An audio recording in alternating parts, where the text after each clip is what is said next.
Thank you very much, members of the press. I'm Babu Owino, Member of Parliament for Embakasi's constituency and a leader of Team Ground, the recently formed political movement that is doing the work under the doctrine of separation of powers, checks and balances, as was discovered or opined by Charles Louis de Montesquieu in the 17th century. So in this century, we are proceeding with his work to keep checks and balances on both the county governments and also the national government. Today, I want to issue the current sorry state of the Nairobi County government. Yesterday, the governor of Nairobi, Johnson Sakaja, did issue the state of the county, but to our surprise and the surprise of many Nairobians and Kenyans, there are so many flaws that has been committed in Nairobi County. To this extent, we have come up and analyzed the Auditor General's report that was released yesterday, 107-page report that is talking about the situation in Nairobi County. We have analyzed page by page from page 1 to the last page, which is page 107, and we have come up with the following facts, the conclusion to which there is serious misappropriation of funds in Nairobi County. There is serious embezzlement of funds in Nairobi County. There is serious pilferage of funds in Nairobi County.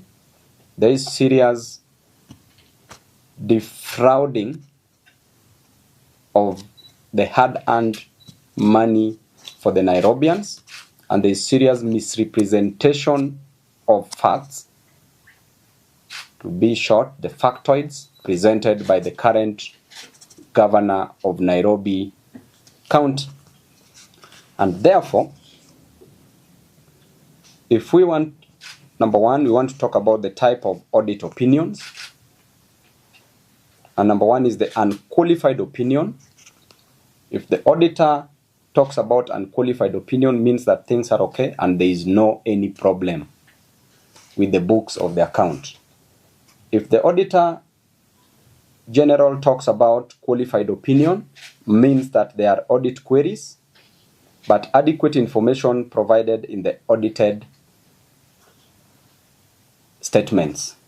And if they recommend a disclaimer, then it means that information provided for audit is inadequate. And lastly, if there is an adverse opinion, then it means that the situation is terrible because of material and pervasive breaches.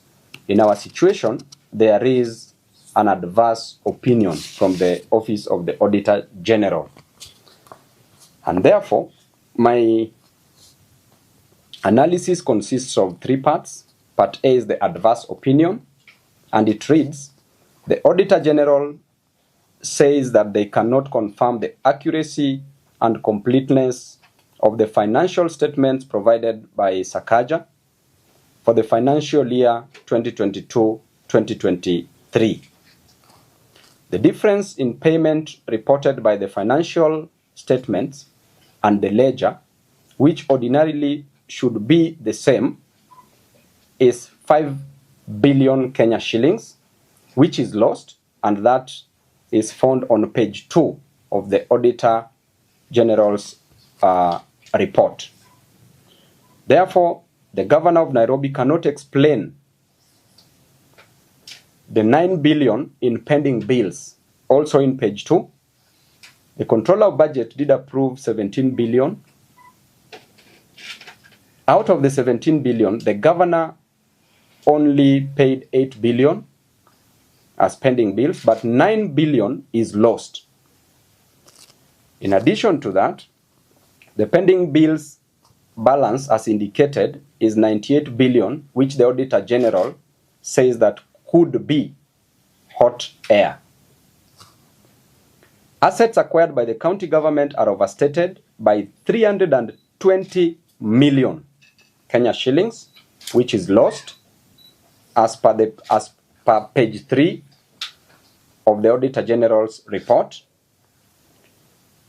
Next is the bank balances show that KRB, the RMLF indicates that 818 million Kenya shillings, that is what it indicates, while it should be 965 million Kenya shillings, which means that 147 million Kenya shillings is lost. Lost by lost means stolen or defrauded. Next is the recurrent account reports nil. The current account reports nil balance while it should have 365 million Kenya shillings, which means that 365 million shillings is also lost. Next is the revenue account shows closing balance at nil, while it should have been 1.9 billion Kenya shillings. Its opening balance also shows nil, while it was 1.3 billion Kenya shillings. Therefore, the total amount of money lost there is 3.2 billion Kenya shillings. That is found on page 3 of the Auditor General report. Part D of it says that balances of 561 million in 43 bank accounts not supported at all. Auditors cannot confirm the accuracy of cash balances of 1.44 billion Kenya shillings. Number 7, for assets acquired through NMS amounting to 620 million Kenya shillings, which is unsupported, payments were made of 3.5 billion shillings and a further 3.7 billion Kenya shillings found on page 4.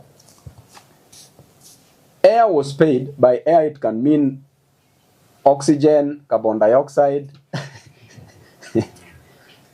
or any other air. Air was paid, or hot air was paid for at 60.8 million Kenya shillings, apparently for floodlights, but no supply was done and no entry was made for the same, found on page 4 of the report. Sakaja says he paid salaries of 11.2 billion Kenya shillings, but records of banks and IPPD shows only 8.8 billion Kenya shillings. Hence, 2.2 billion Kenya shillings was paid to ghost workers. By ghost workers, now it means that that money has been stolen. Purported payments of 161 million Kenya shillings and 93 million Kenya shillings to temporary workers were not supported by any documents at all. That is on page 5 of the report. Number 10, 226 million Kenya shillings from the salary account was paid through 46 fictitious transactions, not supported at all and not related to salaries, which means 226 million again stolen. That is on page 5 of the report. That is part A on adverse opinion. Part B says other emphasis. Other areas where money has been lost. Number 1, despite reporting to have spent 29.2 billion against a budget of 39.6 billion, the county committed additional 17.8 billion, meaning it spent a total of 47.1 billion, which is 7.5 billion shillings above the budget. Now you can see where the fraud is, because they've budgeted for money, but they've spent above what they budgeted for. So which means they were spending on what they didn't budget for. That is on page 6 of the report.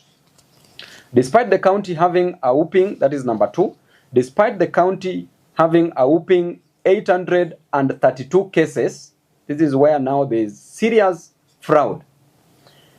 The county had 832 cases. A mere 11 advocates were owed 10.7 billion Kenya shillings. 11 advocates owed 10.7 billion Kenya shillings in fees, and a further 121 advocates owed another 10.2 billion Kenya shillings. Hence, legal fees for 132 lawyers stood at 20.9 billion Kenya shillings. So you want to tell me that Sakaja has already paid 11 advocates 10.7 billion Kenya